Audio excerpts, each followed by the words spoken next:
Hello നമസ്കാരം, എല്ലാവർക്കും open ഔട്ടിലേക്ക് ഒരിക്കൽ കൂടി സ്വാഗതം. മലയാളം പരീക്ഷ എഴുതാൻ പോകുന്ന പല വിദ്യാർത്ഥികൾക്കുള്ള പ്രധാനപ്പെട്ട പ്രശ്നം ഈ പറയുന്ന പ്രഭാഷണമായിക്കോട്ടെ, കുറിപ്പായിക്കോട്ടെ, മുഖപ്രസംഗമായിക്കോട്ടെ, അല്ലെങ്കിൽ നിരീക്ഷണം എഴുതലായിക്കോട്ടെ, ആസ്വാദനക്കുറിപ്പായിക്കോട്ടെ, ഇതിൻ്റെ ഒന്നൊരു പാറ്റേൺ അറിയില്ല, ഇതൊക്കെ എങ്ങനെ എഴുതണമെന്ന് അറിയില്ല എന്നുള്ളതാണ്. അതാണ് ഈ വീഡിയോയിൽ പറയാൻ പോകുന്നത്. വീഡിയോയിൽ കിടക്കുന്നതിന് മുന്നേ തീർച്ചയായിട്ടും ഈ ചാനൽ സബ്സ്ക്രൈബ് ചെയ്യുക. ഓരോ സബ്ജക്റ്റുമായി ബന്ധപ്പെട്ടും വളരെ യൂസ്ഫുള്ളായ വീഡിയോകൾ ഞങ്ങൾ നിങ്ങൾക്ക് നൽകിക്കൊണ്ടേയിരിക്കും. സോ പെട്ടെന്ന് കാര്യത്തിൽ കിടക്കാം. പിന്നെ ഈ വീഡിയോ ഷെയർ ചെയ്യാൻ മറക്കരുത് കൂട്ടുകാർക്ക്. ഓക്കെ, ഇനി പെട്ടെന്ന് കാര്യത്തിൽ കിടക്കാം. ഒന്നാമത്തെ കാര്യം, എന്താണ് പ്രഭാഷണം?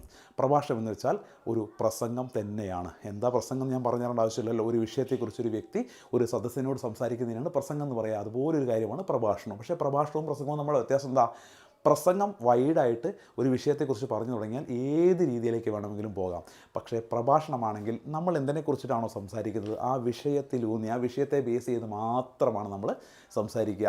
അല്ലാതെ നമ്മൾ കാട് കയറി പല വഴിക്ക് കാര്യങ്ങൾ സംസാരിച്ചു പോകില്ല. സോ പ്രഭാഷണമാണെങ്കിൽ ഒരു പ്രസംഗം പോലെ തന്നെ സദസ്സിനെ അഭിസംബോധന ചെയ്ത് വേണം തുടങ്ങാൻ. എന്ന് വെച്ചാൽ വേദിയിലിരിക്കുന്ന വിശിഷ്ട വ്യക്തികളെ, സദസ്സിലിരിക്കുന്ന പ്രിയപ്പെട്ടവരെ, അല്ലെങ്കിൽ പ്രിയപ്പെട്ട നാട്ടുകാരെ എന്നോ അല്ലെങ്കിൽ പ്രിയപ്പെട്ട വിദ്യാർത്ഥികളെ, അധ്യാപകരെ എന്നൊക്കെ പറഞ്ഞുകൊണ്ട് സദസ്സിലിരിക്കുന്ന ആളുകൾ അഭിസംബോധന ചെയ്തുകൊണ്ട് ആദ്യം നമ്മൾ സംസാരിക്കുന്ന വിഷയത്തെക്കുറിച്ച് ഇൻട്രൊഡക്ഷൻ കൊടുത്ത് പിന്നെ കണ്ടൻറ്റ് കൃത്യമായിട്ട് മെയിനായിട്ട് പറയേണ്ട കാര്യങ്ങൾ പറഞ്ഞ് അവസാനം കൃത്യമായിട്ട് കാര്യങ്ങൾ പറഞ്ഞ് അവസാനിപ്പിച്ചിട്ട് വേണം ഒരു പ്രഭാഷണം എഴുതാൻ.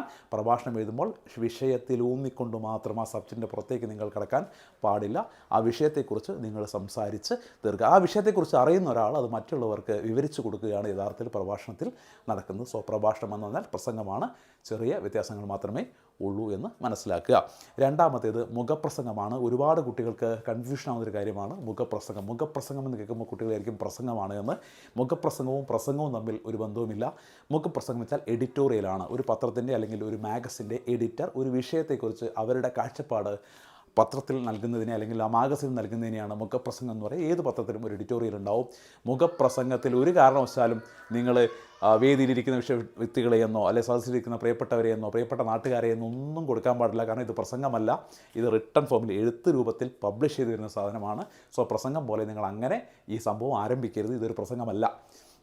ഒരു വിഷയത്തെക്കുറിച്ച് ഒരു സ്ഥാപനത്തിൻ്റെ കാഴ്ചപ്പാടാണ്. അപ്പോൾ നിങ്ങളോട് ഉദാഹരണത്തിന് വനനശീകരണത്തെക്കുറിച്ചുള്ള മുഖപ്രസംഗമാണെങ്കിൽ ആ വിഷയത്തെക്കുറിച്ച് വളരെ കൃത്യമായ ഇൻട്രൊഡക്ഷൻ കൊടുത്ത് നിങ്ങളുടെ ആ വിഷയത്തിൻ്റെ പ്രധാനപ്പെട്ട എല്ലാ കാര്യങ്ങളും പാഠപുസ്തകത്തിലുണ്ടാവുമല്ലോ, പ്രധാനപ്പെട്ട കാര്യങ്ങൾ എഴുതി ഒപ്പം നിങ്ങളുടെ അഭിപ്രായങ്ങൾ കൂടി അതിൽ വേണം ആ വിഷയത്തെക്കുറിച്ച്. ഇനി എന്തെങ്കിലും ഒരു പ്രശ്നത്തെക്കുറിച്ചാണ് പറയുന്നതെങ്കിൽ ആ പ്രശ്നത്തിനുള്ള പരിഹാരങ്ങൾ, സൊല്യൂഷൻസ്, നിർദ്ദേശങ്ങളൊക്കെ കൊടുക്കും. വനനശീകരണത്തെക്കുറിച്ചാണെങ്കിൽ വനനശീകരണം തടയാൻ വേണ്ടി നമുക്ക് ചെയ്യാവുന്ന കാര്യങ്ങളൊക്കെ എക്സ്ട്രാ ആയിട്ട് നമ്മുടെ കാഴ്ചപ്പാടുള്ള കാര്യങ്ങളൊക്കെ നമുക്ക് മുഖപ്രസംഗത്തിൽ ഉൾപ്പെടുത്താം.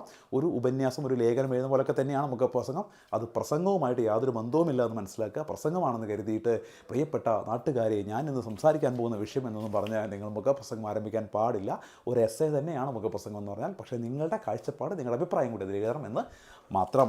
മൂന്നാമതായിട്ട് കുറിപ്പുകളാണ്. കുറിപ്പുകളെന്ന് വെച്ചാൽ ഒന്നുമില്ല മക്കളെ, ഒരു പാരഗ്രാഫ്, ഒരു വിഷയത്തെക്കുറിച്ച് ആ വിഷയത്തിൽ ഊന്നിക്കൊണ്ട് ഒരു പാരഗ്രാഫ് എഴുതുക. അത് നിങ്ങളുടേതായ അഭിപ്രായമാണെന്ന് നിർബന്ധമൊന്നുമില്ല. ആ വിഷയത്തെക്കുറിച്ച് നിങ്ങൾക്കറിയാവുന്ന അല്ലെങ്കിൽ പാഠപുസ്തകത്തിലെ കാര്യങ്ങൾ ഒരു പാരഗ്രാഫ് രൂപത്തിൽ എഴുതുന്നതിനാണ് കുറിപ്പ് എന്ന് പറയുക. അടുത്തത് ആസ്വാദനക്കുറിപ്പാണ്. ആസ്വാദനക്കുറിപ്പ് എന്നാൽ അപ്രീസിയേഷൻ ഉണ്ടല്ലോ, ഇംഗ്ലീഷിലൊക്കെ എക്സാമിനുള്ള അപ്രീസിയേഷനിലെ ഒരു കവിത കൊടുത്തിട്ടുണ്ടാവും അല്ലെങ്കിൽ ഏതെങ്കിലും ഒരു കഥയെക്കുറിച്ച് കൊടുത്തിട്ടുണ്ടാവും. ആ കവിതയോ കഥയെക്കുറിച്ചുള്ള നമ്മുടെ ഒരു വിലയിരുത്തലാണ് അതിൽ എഴുതേണ്ടത്. അപ്പോൾ ആ കവിതയിൽ ഉൾപ്പെട്ട കാര്യങ്ങൾ എന്താണ്, അതിൻ്റെ തീം എന്താണ്, അതാരാണ് എഴുതിയത്, അത് ഏത് രീതിയിലാണ് നമുക്കത് എൻജോയ് ചെയ്യുക മീൻസ് ഏത് രീതിയിലാണ് ആ കവിതയിലെ കാര്യങ്ങൾ നമ്മളിലേക്ക് എത്തുന്നത് തുടങ്ങിയ നമ്മുടെ അഭിപ്രായങ്ങളാണ് ആസ്വാദനക്കുറിപ്പിൽ എഴുതേണ്ടത്. പിന്നെ ആ കവിതയിൽ വളരെ മനോഹരമായി നമുക്ക് തോന്നിയ കാര്യങ്ങളൊക്കെ നമുക്ക് എടുത്ത് പറയാം. ആ കവിതയുടെ അല്ലെങ്കിൽ കഥയുടെ നിലവിലെ പ്രസക്തി എന്താണ് എന്നൊക്കെ നമുക്ക് ഒരു ആസ്വാദനക്കുറിപ്പ് എഴുതാം. ഇംഗ്ലീഷിലെ അപ്രീസിയേഷൻ എന്ന പോലെ തന്നെ ഇതിൽ തന്നെയാണ് ആസ്വാദനക്കുറിപ്പ് എന്ന് പറയുന്നത്. പിന്നീട് വരുന്നത് ഉപന്യാസമാണ്. ഉപന്യാസം വെച്ചാൽ എസ്സേ തന്നെ. ഒരു കുറിപ്പ്, ഒരു പാരഗ്രാഫാണ് എഴുതെങ്കിൽ ഉപന്യാസത്തിൽ 2, 3, 4 പാരഗ്രാഫുകൾ ഉണ്ടാവും. ഒരു വിഷയത്തെക്കുറിച്ച് നമ്മൾ സാധാരണ എസ്സേ എഴുതൂലേ, ആദ്യത്തെ പാരഗ്രാഫിൽ ഇൻട്രൊഡക്ഷൻ കൊടുത്ത് രണ്ടാമത്തെയും മൂന്നാമത്തെയും ഒക്കെ പാരഗ്രാഫുകൾ ഈ വിഷയത്തെക്കുറിച്ച് വിശദമായിട്ട് എഴുതി അവസാനത്തെ പാരഗ്രാഫിൽ ഒരു കൺക്ലൂഷൻ കൊടുക്കുന്ന രീതിയിലുള്ള ഉപന്യാസം. ഇതിലും നമ്മുടേതായ അഭിപ്രായങ്ങൾ നിർബന്ധമില്ല, വേണമെങ്കിൽ എഴുതാനേ ഉള്ളൂ.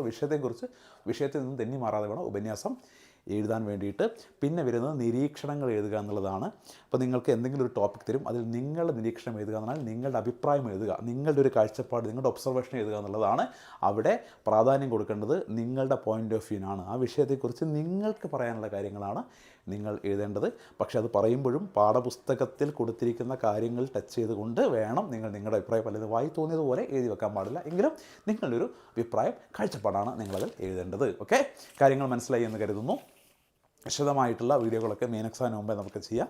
ഇപ്പോൾ പെട്ടെന്ന് ഞാൻ പറഞ്ഞു എന്ന് മാത്രമേ ഉള്ളൂ. വീണ്ടും കാണാം. താങ്ക്